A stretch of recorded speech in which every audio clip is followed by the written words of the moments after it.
श्री कृष्ण गोविंद हरि मुरारी, ये नाथ नारायण वासुदेव। श्री कृष्ण गोविंद हरि मुरारी, हे नाथ नारायण वासुदेव। ओम नमो भगवते वासुदेवाय। ओम नमो भगवते वासुदेवाय।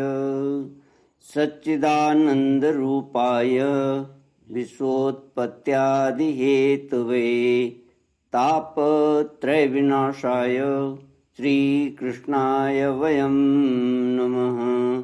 श्रीकृष्णाय वयं नमः। सच्चित आनंद स्वरूप परमात्मा जो सृष्टि के उत्पत्ति, पालन और संहार करता है तथा जीवों के आध्यात्मिक, आदि दैविक, आदि भौतिक तापों को नष्ट करने वाले हैं, अर्थात जीवों के मानसिक, शारीरिक और भौतिक दुखों को दूर करने वाले हैं, उन श्री कृष्ण भगवान को हम नमस्कार करते हैं। श्री कृष्ण गोविंद हरि मुरारी, ये नाथ नारायण वासुदेव। श्रीमद्भागवत षष्ठ स्कंद अथाष्टोऽध्यायः श्लोक 55 से। श्रीशुक उवाच बाढमित्यभिप्रेत्याथ दितिराजन् महामनाः काश्यपं गर्भमाधत्त व्रतं चाञ्जो दधार सा मातृस्वसुरभिप्रायम् इंद्र आज्ञायमानद शुश्रूषणेनाश्रमस्थां दितिं पर्यचरत् कविः। सुखदेव जी कहते हैं, परीक्षित, दिति बड़ी मनुष्यनी और दृढ़ निश्चय वाली थी। उसने बहुत ठीक कहकर उनकी आज्ञा स्वीकार कर ली। तब दिति अपनी कोख में भगवान कश्यप का वीर्य और जीवन में उनका बतलाया हुआ व्रत धारण करके अनायास ही नियमों का पालन करने लगी। प्रिय परीक्षित, देवराज इंद्र अपनी मौसी दिति का अभिप्राय जान बड़ी बुद्धिमानी से अपना वेश बदलकर दिति के आश्रम पर आए और उसकी सेवा करने लगे। वे दिति के लिए प्रतिदिन समय समय पर वन से फूल, फल, कंद, मूल, समिधा, कुश, पत्ते, दूब, मिट्टी और जल लाकर उसकी सेवा में समर्पित करते। राजन, जिस प्रकार बहेलिया हरिण को मारने के लिए हरिण की सी सूरत बनाकर उसके पास जाता है, वैसे ही देवराज इंद्र भी कपट वेश धारण करके व्रत परायणा दिति के व्रत पालन की त्रुटि पकड़ने के लिए उसकी सेवा करने लगे। सर्वदा पैनी दृष्टि रखने पर भी उन्हें उसके व्रत में किसी प्रकार की त्रुटि न मिली और वे पूर्ववत उसकी सेवा टहल में लगे रहे। अब तो इंद्र को बड़ी चिंता हुई। वे सोचने लगे, मैं ऐसा कौन सा उपाय करूं जिससे मेरा कल्याण हो। श्री कृष्ण गोविंद हरि मुरारी, हे नाथ नारायण वासुदेव। दिति व्रत के नियमों का पालन करते करते बहुत दुर्बल हो गई थी। विधाता ने भी उसे मोह में डाल दिया। इसलिए एक दिन संध्या के समय जूठे मुंह बिना आचमन किए और बिना पैर धोए ही वह सो गई। योगेश्वर इंद्र ने देखा कि यह अच्छा अवसर हाथ लगा है। वे योग बल से झटपट सोई हुई दिति के गर्भ में प्रवेश कर गए। उन्होंने वहां जाकर सोने के समान चमकते हुए गर्भ के वज्र के द्वारा 7 टुकड़े कर दिए। उन्होंने गर्भ में जाकर सोने के समान चमकते हुए गर्भ के वज्र के द्वारा 7 टुकड़े कर दिए। जब वह गर्भ रोने लगा तब उन्होंने मत रो यह कहकर 7 टुकड़ों में से एक एक के और भी 7 टुकड़े कर दिए।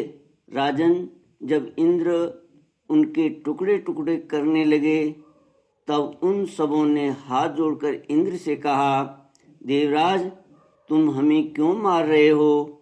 हम तो तुम्हारे भाई मरुदगण हैं। तब इंद्र ने अपने भावी अनन्य प्रेमी पार्षद मरुदगण से कहा, अच्छी बात है, तुम लोग मेरे भाई हो, अब मत डरो। परीक्षित, जैसे अश्वत्थामा के ब्रह्मास्त्र से तुम्हारा कुछ भी अनिष्ट नहीं हुआ, वैसे ही भगवान श्री हरि की कृपा से दिति का वह गर्भ वज्र के द्वारा टुकड़े टुकड़े होने पर भी मरा नहीं। इसमें तनिक भी आश्चर्य की बात नहीं है, क्योंकि जो मनुष्य एक बार भी आदि पुरुष भगवान नारायण की आराधना कर लेता है वह उनकी समानता प्राप्त कर लेता है। फिर दिति ने तो कुछ ही दिन कम 1 वर्ष तक भगवान की आराधना की थी। अब वे 49 मरुदगण इंद्र के साथ मिलकर 50 हो गए। इंद्र ने भी सौतेली माता के पुत्रों के साथ शत्रु भाव न रखकर उन्हें सोमपाई देवता बना दिया। जब दिति की आंख खुली तब उसने सोचा कि उसके अग्नि के समान तेजस्वी 49 बालक इंद्र के साथ हैं। इससे सुंदर स्वभाव वाली दिति को बड़ी प्रसन्नता हुई। उसने इंद्र को संबोधन करके कहा, बेटा, मैं इस इच्छा से इस अत्यंत कठिन व्रत का पालन कर रही थी कि तुम अदिति के पुत्रों को भयभीत करने वाला पुत्र उत्पन्न हो। मैंने केवल एक ही पुत्र के लिए संकल्प किया था, फिर वे 49 पुत्र कैसे हो गए? बेटा इंद्र, यदि तुम्हें इसका रहस्य मालूम हो तो सच सच मुझे बतला दो, झूठ मत बोलना। श्री कृष्ण गोविंद हरे मुरारी, हे नाथ नारायण वासुदेव। इंद्र उवाच, अम्ब तेऽहं व्यवसितम् उपधार्यागतोऽन्तिकम्, लब्धान्तरोच्छिद्दं गर्भम् अर्थ बुद्धिर्न धर्मवित्। इंद्र ने कहा, माता, मुझे इस बात का पता चल गया था कि तुम किस उद्देश्य से व्रत कर रही हो, इसीलिए अपना स्वार्थ सिद्ध करने के उद्देश्य से मैं स्वर्ग छोड़कर तुम्हारे पास आया। मेरे मन में तनिक भी धर्म भावना नहीं थी, इसी से तुम्हारे व्रत में त्रुटि होती ही मैंने उस गर्भ के टुकड़े टुकड़े कर दिए। पहले मैंने उनके 7 टुकड़े किए थे, तब वे 7 टुकड़े 7 बालक बन गए। इसके बाद मैंने फिर एक एक के 7 टुकड़े कर दिए, तब भी वे न मरे बल्कि 49 हो गए। यह परम आश्चर्यमयी घटना देखकर मैंने ऐसा निश्चय किया कि परम पुरुष भगवान की उपासना की यह कोई स्वाभाविक सिद्धि है। जो लोग निष्काम भाव से भगवान की आराधना करते हैं और दूसरी वस्तुओं की तो बात ही क्या, मोक्ष की भी इच्छा नहीं करते, वे ही अपने स्वार्थ और परमार्थ में निपुण हैं। भगवान जगदीश्वर सबके आराध्य देव हैं और अपने आत्मा ही हैं। भगवान जगदीश्वर सबके आराध्य देव और अपने आत्मा ही हैं। वे प्रसन्न होकर अपने आप तक का दान कर देते हैं। भला ऐसा कौन बुद्धिमान है जो उनकी आराधना करके विषय भोगों का वरदान मांगे। माता जी, ये विषय भोग तो नरक में भी मिल जा सकते हैं। मेरी स्नेहमयी जननी, तुम सब प्रकार मेरी पूज्या हो। मैंने मूर्खतावश बड़ी दुष्टता का काम किया है।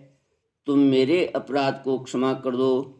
यह बड़े सौभाग्य की बात है कि तुम्हारा गर्भ खंड खंड हो जाने से एक प्रकार मर जाने पर भी फिर से जीवित हो गया।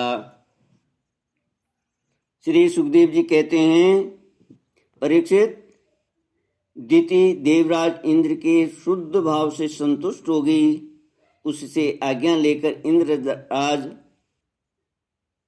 माता दिति से आज्ञा लेकर देवराज इंद्र ने मरुदगणों के साथ उसे नमस्कार किया और स्वर्ग में चले गए। राजन, यह मरुदगण का जन्म बड़ा ही मंगलमय है। इसके विषय में तुमने मुझसे जो प्रश्न किया था उसका उत्तर समग्र रूप से मैंने तुम्हें दे दिया। अब तुम और क्या सुनना चाहते हो? श्री कृष्ण गोविंद हरि मुरारी, हे नाथ नारायण वासुदेव। इति श्रीमद्भागवते महापुराणे पारमहंस्यां संहितायां षष्ठस्कन्धे मरुद उत्पत्ति कथनम नामाष्टादशोऽध्यायः। ओम पूर्णमद पूर्णमिदं पूर्णात् पूर्णमुदच्यते पूर्णस्य पूर्णमादाय पूर्णमेवावशिष्यते। ओम शांति शांति शांति। हरि ओम श्री गुरुभ्यो नमः। हरि ओम।